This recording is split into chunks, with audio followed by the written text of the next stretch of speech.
Hello everyone, welcome back to home tutor. आज की इस वीडियो में हम करने वाले हैं कक्षा 8 के संस्कृत विषय के पंचमः पाठ यानी कि 5वें पाठ का अध्ययन। पाठ का नाम है गीता सुगीता कर्तव्या। गीता यानी कि भगवत गीता भगवान श्री कृष्ण के द्वारा अर्जुन को कुरुक्षेत्र के युद्ध में जो उपदेश दिया गया वही गीता कहलाता है। सुगीता का अर्थ होता है भली प्रकार से गाकर अर्थात अच्छी तरह से समझकर। कर्तव्य यानी कि करना चाहिए। कहने का अर्थ है गीता को भली प्रकार से समझकर धारण करना चाहिए अर्थात अपने जीवन में गीता को भली प्रकार से समझकर उसका पालन करना चाहिए। तो चलिए इस पाठ का अध्ययन करते हैं और इसके अर्थ को समझते हैं। कुरुक्षेत्रे श्री गीता जयंती महोत्सवः आचरितः। कुरुक्षेत्रे यानी कि कुरुक्षेत्र में श्री गीता जयंती महोत्सवः श्री गीता जयंती महोत्सव आचरितः किया गया। कुरुक्षेत्र में श्री गीता जयंती महोत्सव किया गया। तत्र बहवः जनाः आगच्छन्। तत्र यानी कि वहाँ बहवः बहुत सारे जनाः लोग आगच्छन् गए। वहाँ बहुत सारे लोग गए। रमेशः अपि स्वजनकेन सह तत्र गतवान्। रमेशः यानी कि रमेश, अप यानी कि भी, रमेश भी स्वजनकेन सह अपने पिता के साथ तत्र गतवान् वहाँ गया। रमेश भी अपने पिता के साथ वहाँ गया। कथावाचकः गीतायाः विषये वर्णयति स्म। कथावाचकः कथावाचक जो कथा कहते हैं उन्हें कहा जाता है कथावाचक। गीतायाः गीता के विषय में वर्णयति स्म बता रहे थे या वर्णन कर रहे थे। कथावाचक गीता के विषय में वर्णन कर रहे थे।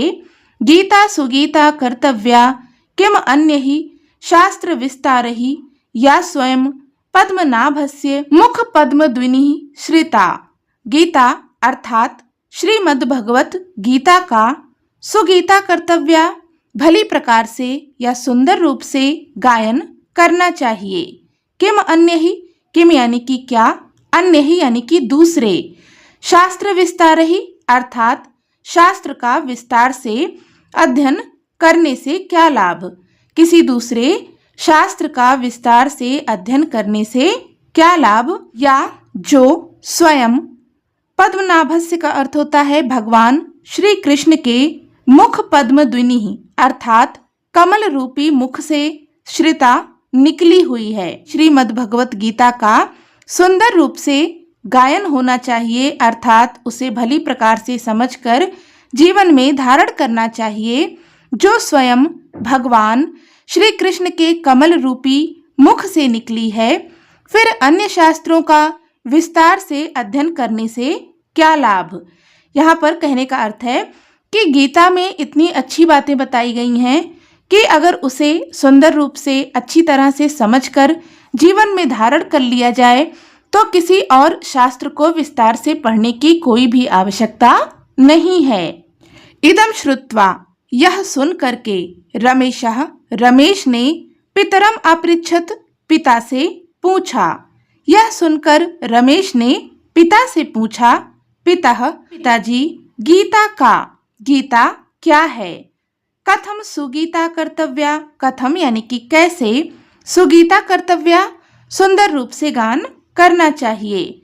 यह सुनकर के रमेश अपने पिता से पूछता है, पिताजी गीता क्या है, कैसे सुंदर रूप से गान करना चाहिए। पिता कहते हैं, पुत्र बहुभ्यः वर्षेभ्यः पूर्वं कुरुक्षेत्रे कौरवाणां पांडवानां च मध्ये संग्रामः अभवत्। पुत्र बहुभ्यः वर्षेभ्यः बहुत वर्षों पूर्व कुरुक्षेत्र में कौरवाणां पांडवानां च कौरव और पांडवों के मध्य बीच में संग्रामः अभवत् युद्ध हुआ। पिता कहते हैं, पुत्र बहुत वर्षों पहले कुरुक्षेत्र में कौरव और पांडवों के बीच युद्ध हुआ। तस्मिन् युद्धे स्वबान्धवान् दृष्ट्वा अर्जुनः युद्धं कर्तुं न इच्छति स्म। तस्मिन् युद्धे उस युद्ध में स्वबांधवान अपने भाइयों को दृष्ट्वा देख करके अर्जुन युद्धम कर्तुम न इच्छति स्म युद्ध करना नहीं चाहता था। उस युद्ध में अपने भाइयों को देख करके अर्जुन युद्ध नहीं करना चाहता था। तब भगवान श्री कृष्ण ने युद्ध परामुखम युद्ध से विमुख अर्जुन को कर्तव्य पालन के लिए उपदेश दिया। तब भगवान श्री कृष्ण ने युद्ध से विमुख अर्जुन को कर्तव्य पालन के लिए उपदेश दिया। श्री कृष्णस्य उपदेशः एव श्रीमद्भगवत गीता अस्ति। श्री कृष्ण का उपदेश एव यानी कि ही श्रीमद्भगवत गीता अस्ति, श्रीमद्भगवत गीता है। श्री कृष्ण का उपदेश ही श्रीमद्भगवत गीता है। गीतायाम अमृत तुल्याः उपदेशाः सन्ति। गीता में अमृत तुल्याः अमृत के समान बहुमूल्य उपदेश संति यानी कि हैं। गीता में अमृत के समान उपदेश हैं। रमेश पूछता है तरहि सुगीता कर्तव्या इत्यस्य कः आशयः। तरहि तो सुगीता सुंदर गान कर्तव्या करना चाहिए, इत्यस्य इसका, कह क्या, आशय है या मतलब है। रमेश कहता है तो सुंदर गान करना चाहिए, इसका क्या मतलब है, इसका क्या तात्पर्य है। पिताजी कहते हैं अस्य यानी कि इसका, आशयः अस्ति आशय है यानी कि मतलब है, यत् कि गीतायाः अभ्यासः सम्यक् रूपेण करणीयः। गीता का अभ्यास सम्यक रूपेण करणीयः अच्छी तरह से करना चाहिए।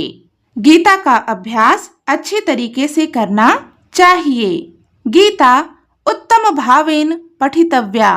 गीता को उत्तम भाव से पठितव्या पढ़ना चाहिए। गीता को उत्तम भाव से पढ़ना चाहिए। कार्यक्षेत्रे जीवन क्षेत्रे च गीतायाः उपदेशाः अनुपालनीयाः। कार्यक्षेत्रे यानी कि कार्यक्षेत्र में, आप जिस भी कार्यक्षेत्र में हो, जो भी कार्य करते हो। जीवन क्षेत्रे यानी कि जीवन में, च यानी कि और, गीतायाः गीता का, उपदेशाः उपदेश, अनुपालनीयाः पालन करना चाहिए। कार्यक्षेत्र में और जीवन क्षेत्र में गीता के उपदेशों का पालन करना चाहिए। अस्मिन् इस पाठ में वयम हम श्रीमद्भगवत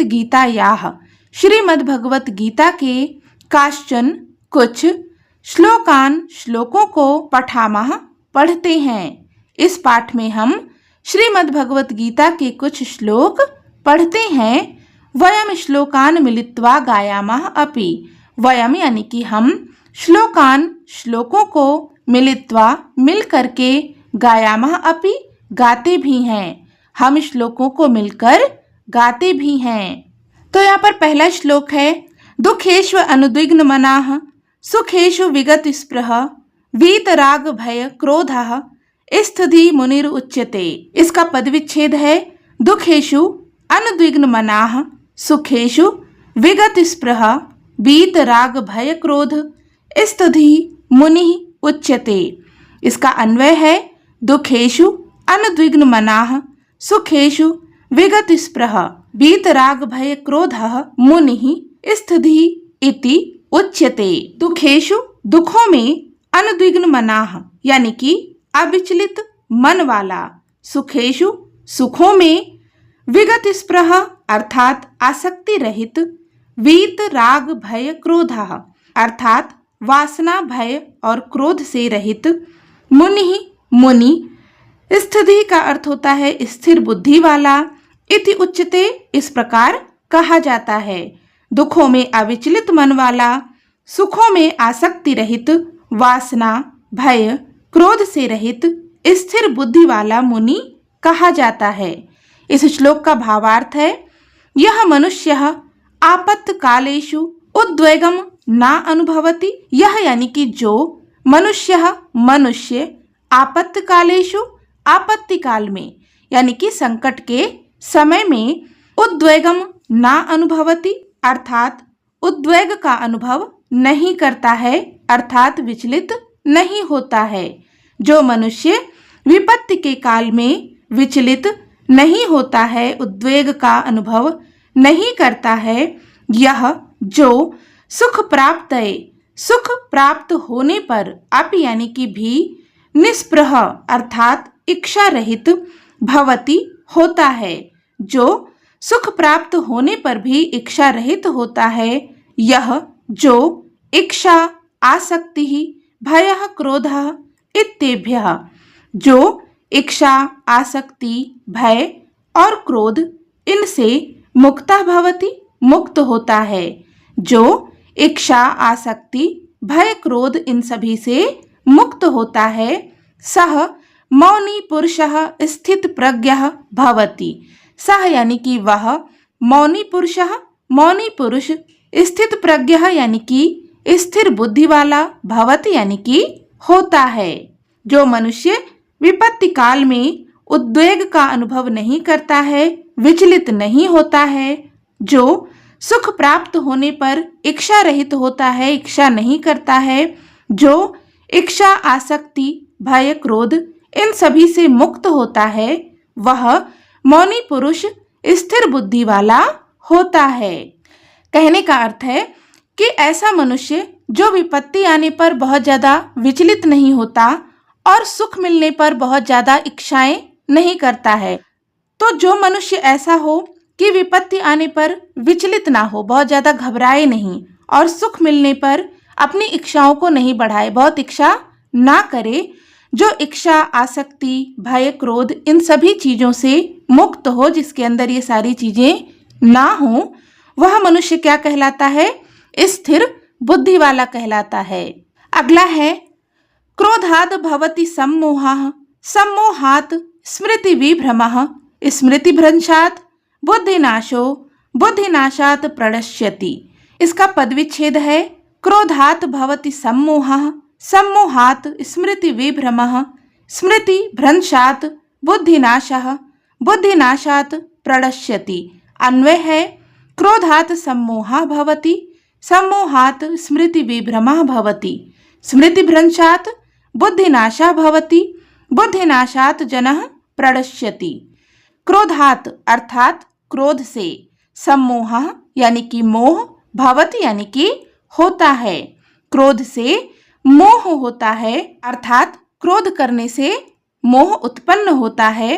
सम्मोहात् स्मृति विभ्रमः भवति, सम्मोहात् यानी कि मोह से, स्मृति विभ्रमः स्मृति का अर्थ होता है स्मरण शक्ति, विभ्रमः यानी कि भ्रमित होती है या नाश हो जाता है।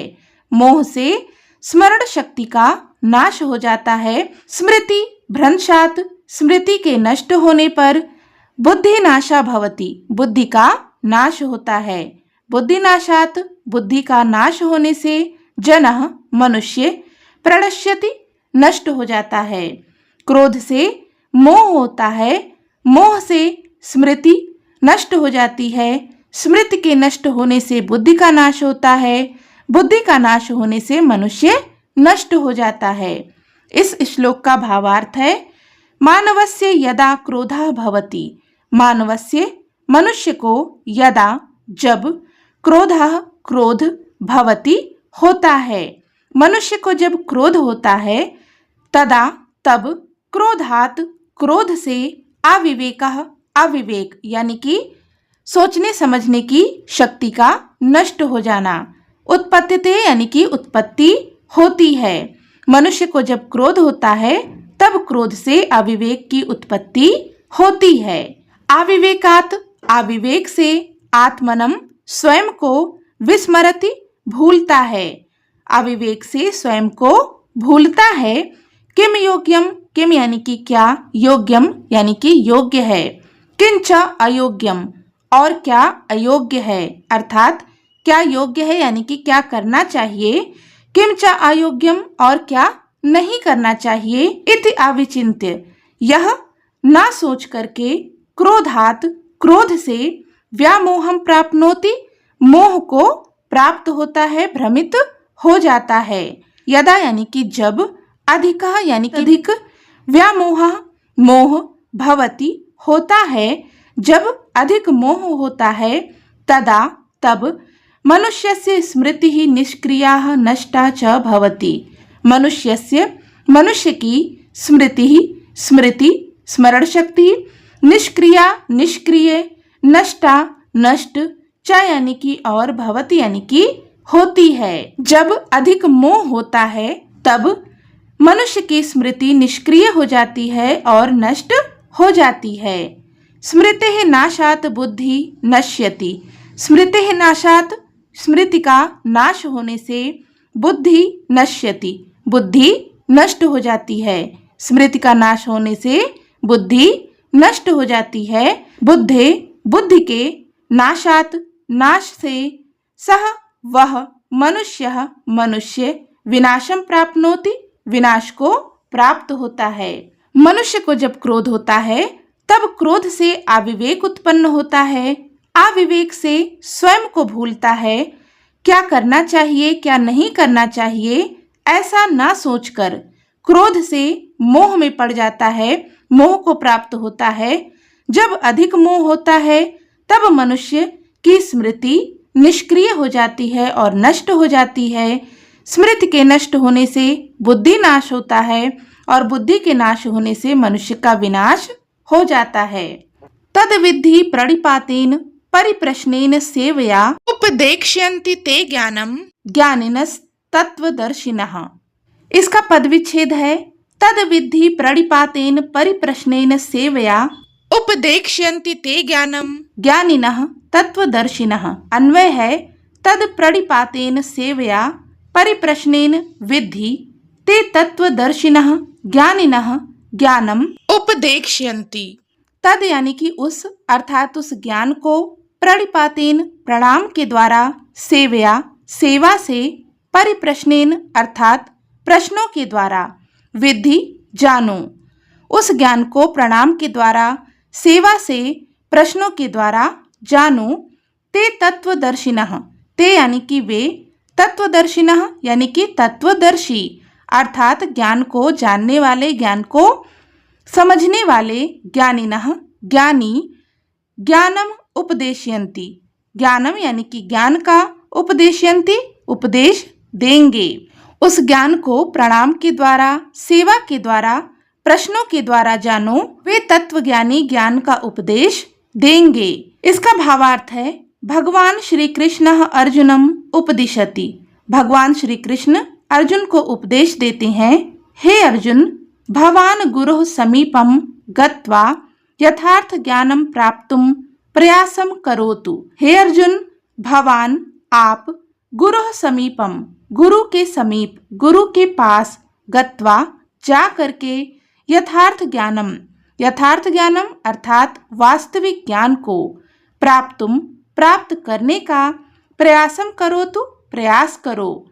हे अर्जुन, आप गुरु के पास जा करके वास्तविक ज्ञान को प्राप्त करने का प्रयास करो। भवान यानी कि आप, विनीतः विनीत, जिज्ञासु यानी कि जानने वाला, च यानी कि और, भूत्वा यानी कि हो करके, गुरु यानी कि गुरु की, सेवाम सेवा, करोतु करो। आप विनम्र और जिज्ञासु होकर के गुरु की सेवा करो।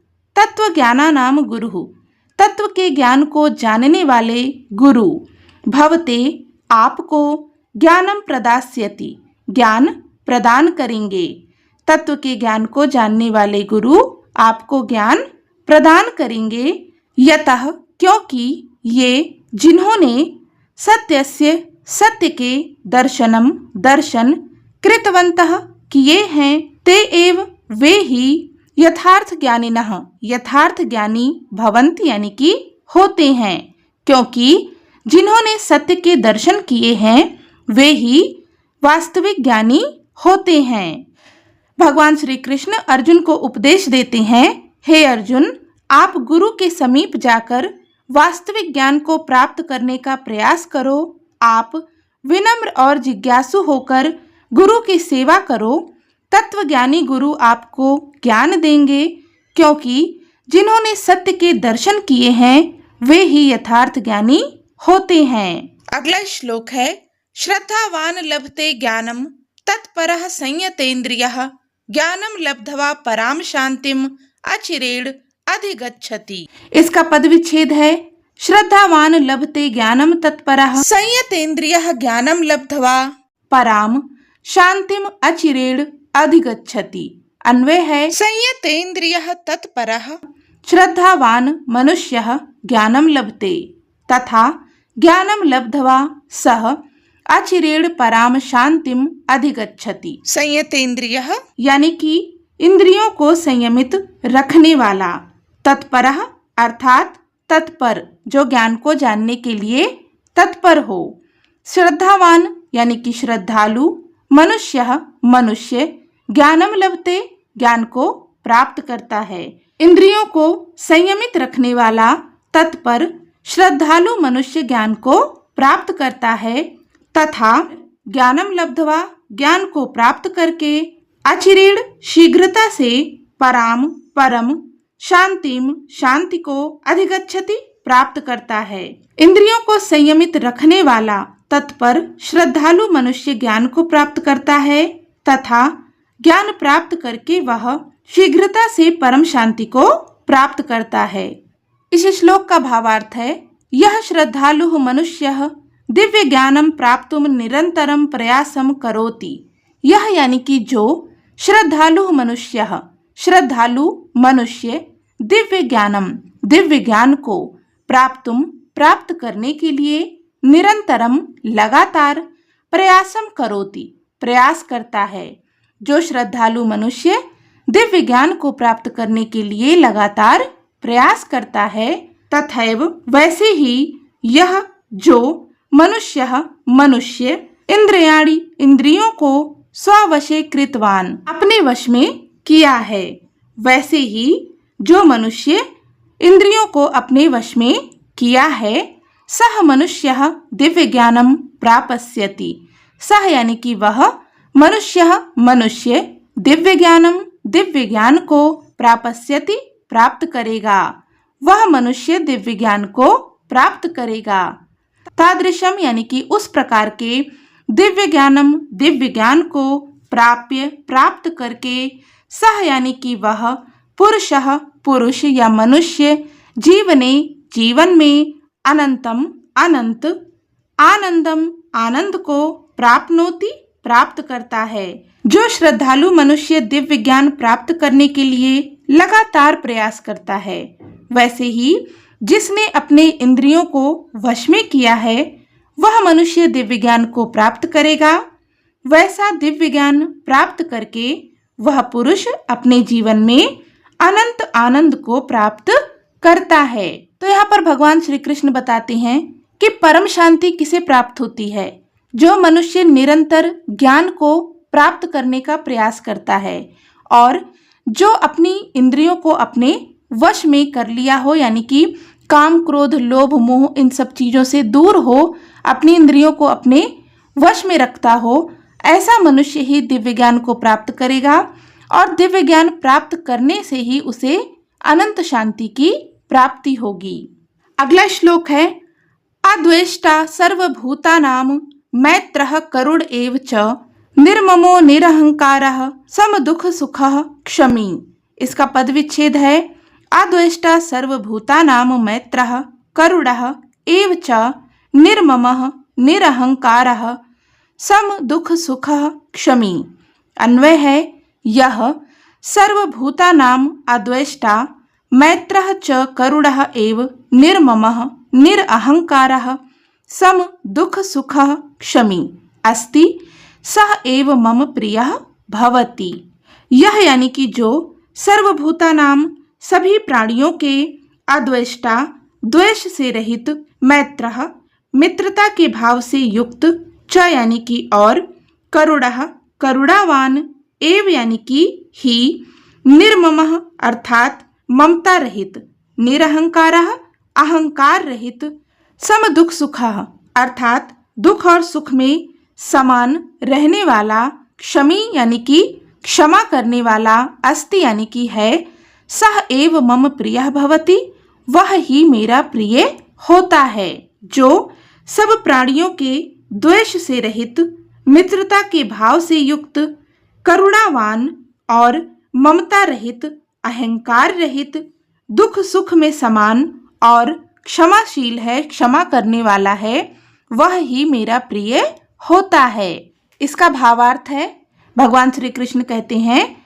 हे अर्जुन, यह यानी कि जो कस्याम अपि किसी भी परिस्थिति में विचलित ना भवति नहीं होता है। हे अर्जुन, जो किसी भी परिस्थिति में विचलित नहीं होता है, यह यानी कि जो ईर्ष्या से रहित, समस्त प्राणिनां कृते सभी प्राणियों के लिए मित्र भाव युतः मित्रता का भाव रखने वाला, दयालु च यानी कि और, भवति यानी कि होता है। जो ईर्ष्या से रहित सभी प्राणियों के लिए मित्रता का भाव रखने वाला और दयालु होता है। यह यानी कि जो ममत्व रहित, ममता से रहित, अहंकार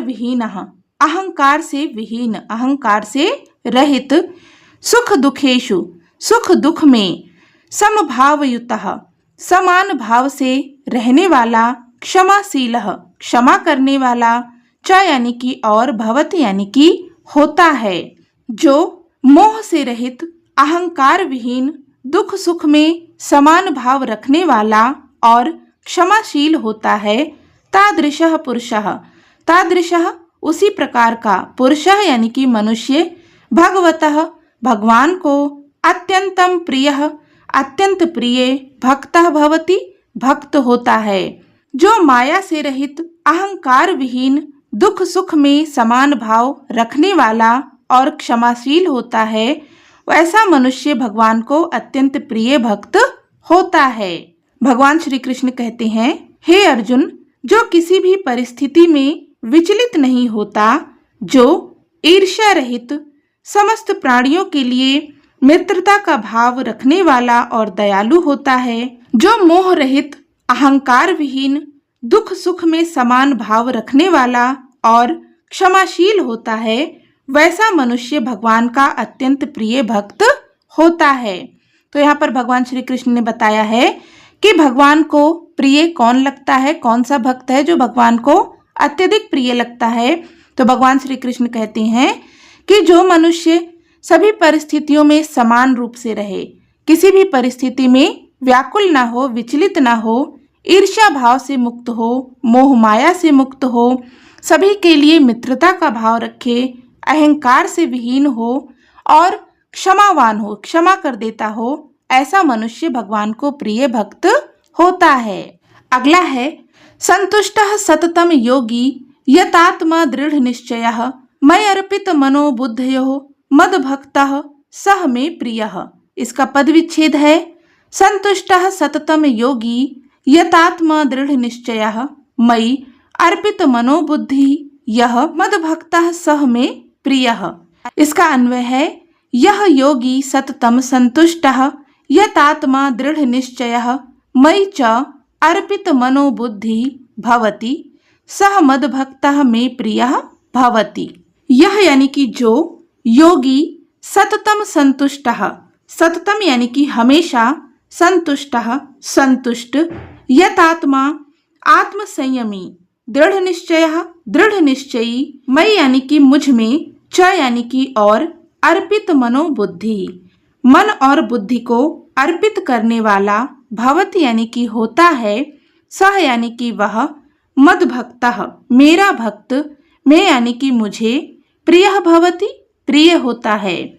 जो योगी निरंतर संतुष्ट, आत्म संयमी, दृढ़ निश्चयी और मुझ में मन बुद्धि अर्पित करने वाला होता है, वह भक्त मुझे प्रिय होता है। इसका भावार्थ है, हे पार्थ, अर्जुन का एक नाम पार्थ भी है। भगवान श्री कृष्ण कहते हैं, हे पार्थ, यह यानी कि जो निरंतरम लगातार संतुष्टः भवति संतुष्ट होता है। हे पार्थ, जो लगातार या हमेशा संतुष्ट होता है, अर्थात यानी कि कस्यापि किसी भी वस्तुनः वस्तु के अभावात अभाव से न होने पर कदापि कभी भी असंतुष्टः न भवति असंतुष्ट नहीं होता है। अर्थात किसी भी वस्तु के ना होने पर, किसी भी वस्तु का अभाव होने पर कभी भी असंतुष्ट नहीं होता है। यह मनः इंद्रियाणि च विजित्य संयमी भवति। यह यानी कि जो मनः मन को, इंद्रियाणि इंद्रियों को, च यानी कि और, विजित्य यानी कि जीत करके, संयमी भवति संयमी होता है। जो मन और इंद्रियों को जीत करके संयमी होता है, यह जो स्वबुद्धया अपनी बुद्धि से परमेश्वरस्य परमेश्वर का स्वरूपम स्वरूप स्थिरीकरोति स्थिर करता है। जो अपनी बुद्धि से परमेश्वर का स्वरूप स्थिर करता है, यश्च और जो मनः मन, बुद्धिम बुद्धि को, च यानी कि और, ईश्वरे समर्पयति ईश्वर में समर्पित करता है, और जो मन और बुद्धि को ईश्वर में समर्पित करता है, सह मनुष्यः वह मनुष्य, मम मेरा, अतीव प्रियतमः अत्यंत प्रिय, भक्तः भवति भक्त होता है। वह मनुष्य मेरा अत्यंत प्रिय भक्त होता है। भगवान श्री कृष्ण कहते हैं, हे पार्थ, जो निरंतर संतुष्ट होता है, अर्थात किसी भी वस्तु के अभाव में, किसी भी वस्तु के ना होने पर कभी भी असंतुष्ट नहीं होता है, जो मन और इंद्रियों को वश में करके, जीत करके संयमी होता है, जो अपनी बुद्धि से परमेश्वर के स्वरूप को स्थिर करता है, और जो मन और बुद्धि ईश्वर में समर्पित करता है, वह मनुष्य मेरा अत्यंत प्रिय भक्त होता है। यस्मानो द्विजते लोकाः लोकान् द्विजते च यः हर्षमर्ष भयो उद्वेगैः मुक्तो यः स च मे प्रियः। यस्मानो द्विजते लोकाः लोकानो द्विजते च यः हर्षमर्ष भयो उद्योगैः मुक्तो यः स च मे प्रियः। इसका पद विच्छेद है, यस्मात् न उद्विजते लोकाः लोकात् न उद्विजते च यः हर्ष अमर्ष भय उद्वेगैः मुक्तः यः सः च मे प्रियः। अन्वय है, यस्मात् लोकः न उद्विजते यः च लोकात् न उद्विजते यः च हर्ष अमर्ष भय उद्वेगैः मुक्तः सः मे प्रियः भवति। यस्मात् जिससे, लोकः संसार, न यानी कि नहीं, उद्विजते अर्थात उद्विग्न नहीं होता, जिससे संसार उद्विग्न नहीं होता। यह यानी कि जो, लोकात संसार से, ना उद्विजते उद्विग्न नहीं होता, जिससे संसार उद्विग्न नहीं होता, जो संसार से उद्विग्न नहीं होता। यह च और जो हर्ष अमर्ष यानी कि ईर्ष्या, भय, उद्वेग ही उद्वेग से मुक्तः मुक्त है, सह में प्रियः भवति वह मेरा प्रिय होता है। जिससे संसार उद्विग्न नहीं होता और जो संसार से उद्विग्न नहीं होता और जो हर्ष ईर्ष्या भय और उद्वेगों से मुक्त है वह मेरा प्रिय होता है। इसका भावार्थ है, हे अर्जुन, यस्मात् मनुष्यात् को अपि मनुष्यः प्राणी वा उद्विग्नः न भवति। यस्मात् अर्थात जिस, मनुष्यात् मनुष्य से, को अपि कोई भी, मनुष्यः मनुष्य, प्राणी वा या प्राणी, उद्विग्नः यानी कि विचलित, न यानी कि नहीं, भवति यानी कि होता है। हे अर्जुन, जिस मनुष्य से कोई भी मनुष्य या प्राणी विचलित नहीं होता है, यश्च और जो मनुष्यः मनुष्य, अन्यस्मात् जनात् अर्थात दूसरे लोगों से, प्राणिनः वा और प्राणियों से, उद्विग्नः न भवति उद्विग्न नहीं होता यानी कि व्याकुल नहीं होता या परेशान नहीं होता है। यश्च और जो हर्षेण हर्ष से, ईर्ष्या ईर्ष्या से, भीत्या भय से, चिंतया चिंता से, च यानी कि और, रहितः भवति रहित होता है, और जो हर्ष, ईर्ष्या, भय और चिंता से रहित होता है, सह मम वह मेरा, अतीव अत्यंत, प्रियः भक्ता भवति प्रिय भक्त होता है। हे अर्जुन, जिस मनुष्य से कोई मनुष्य या प्राणी परेशान नहीं होता है, जो मनुष्य दूसरे लोगों और प्राणियों से परेशान नहीं होता है, और जो हर्ष, ईर्ष्या, भय और चिंता से रहित होता है, वह ही मेरा अत्यंत प्रिय भक्त होता है। भगवान का प्रिय भक्त कौन होता है? जो दूसरों को परेशान नहीं करता। जिस मनुष्य से दूसरे प्राणी या मनुष्य परेशान नहीं होते, और जो दूसरे प्राणियों और मनुष्यों से परेशान नहीं होता, जो खुशी, ईर्ष्या, भय और चिंता से मुक्त होता है, वह मनुष्य ही भगवान को अत्यंत प्रिय होता है। अगला श्लोक है, अनुद्योगकरम वाक्यम सत्यम प्रिय हितम च यत् स्वाध्याय अभ्यसनम च एव वाङ्मयम तप उच्यते।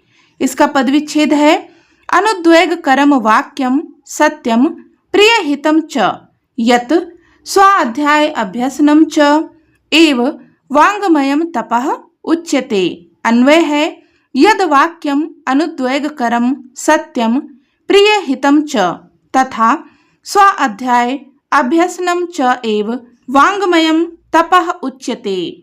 यद वाक्यम जो वाक्य, अनुद्योगकरम उद्योग रहित, सत्यम सत्य, प्रिय हितम प्रिय और हितकारी है, च यानी कि और, तथा स्वाध्याय अभ्यसनम स्वाध्याय और अभ्यास से, च यानी कि और, एव यानी कि ही, वाङ्मयम अर्थात वाणी का, तपः उच्यते तप कहा जाता है।